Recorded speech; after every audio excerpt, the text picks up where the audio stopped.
Тоқсын, біздің жаңа, кроме криминальных машин, всех надо оформить, и все. Біз соны талап етеміз. Сонан кейін екінші мәселе, кеше министрлікке бардық, сол кезде Лепехин кетсін орнын босатсын, жұмыс істейтін адам келсін. Қазағын ойлайтын. Қазақ келсін.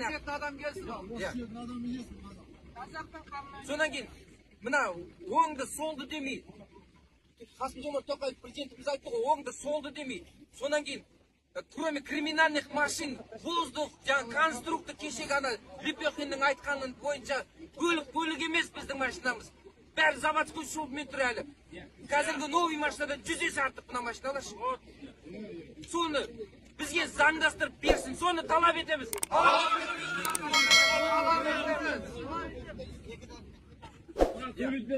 Сонан кейін үшінші мәселе.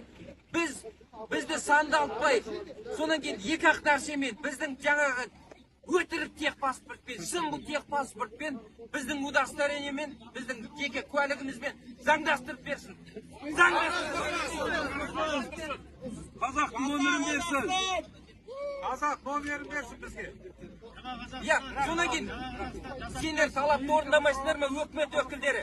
Талапты орындамайсыңдар ма? 21